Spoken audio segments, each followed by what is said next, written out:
দিনরাত ধোয়া ছাড়লে কালো তো হবেই। খোঁজ নিয়ে দেখ, তোর বয়ফ্রেন্ড আমাকে লুকিয়ে লুকিয়ে সার্চ করে। আচ্ছা, তা কি দিয়ে সার্চ করে গো? টর্চ লাইট দিয়ে? তো আজকের ভিডিও শুরু করা যাক। শুভ কাজ যত তাড়াতাড়ি সম্পন্ন হয় ততই মঙ্গল। তাই ভাবি ঠোঁটটা এত কালো কেন? কেন? কেন কি এইভাবে দিনরাত ধোয়া ছাড়লে কালো তো হবেই। बात तो सही है। দিদির ধোয়া ছাড়া দেখে বোঝা যাচ্ছে এইসবের পাক্কা খিলাড়ি। তাই নাকি? আমাকে তুই কিসের অ্যাটিটিউড দেখাস বোন? তোকে কেউ অ্যাটিটিউড দেখাচ্ছে না বোন, তুমি সবাইকে পেছন নাচ দেখিয়ে বেড়াচ্ছ। জানো তো কি? খোঁজ নিয়ে দেখ, তোর বয়ফ্রেন্ড আমাকে লুকিয়ে লুকিয়ে সার্চ করে। আচ্ছা, তা কি দিয়ে সার্চ করে গো? টর্চ লাইট দিয়ে?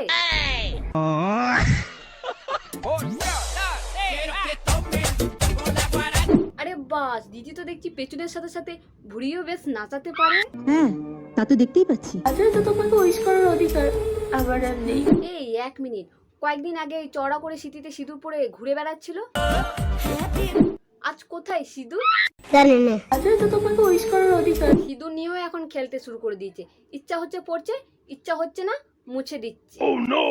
মানে কি বলবো? আসলে তো তোমাকে উইশ করার অধিকার আমার আর নেই। এ কাউকে দুঃখ দেয় নাকি একে কেউ দুঃখ দেয় বোঝা মুশকিল। আমি বুঝি না। কখনো প্রিয় মানুষ দুঃখ দিচ্ছে, তুমি ভালো থেকো অন্যের ভালোবাসায়। কখনো পরিবারের লোক দুঃখ দিচ্ছে। আমি দুঃখ পাই আমার পরিবারের কাছ থেকে। আর এই দুঃখের মাঝেও পেছন দোলানো নাচ কিন্তু বন্ধ হচ্ছে না। পরিবারের সাথে টুকটাক ঝগড়া লেগেই থাকে, তাই বলে পরিবারকে বদনাম করবে? মানে কি বলবো। মানে কি বলবো? যাই হোক, তো আজকের ভিডিও এই পর্যন্তই, দেখা হবে নেক্সট ভিডিওতে। যদি ভালো লাগে লাইক সাবস্ক্রাইব করতে পারো, যারা ফেসবুক থেকে দেখছো পেজটিকে ফলো করে দিও।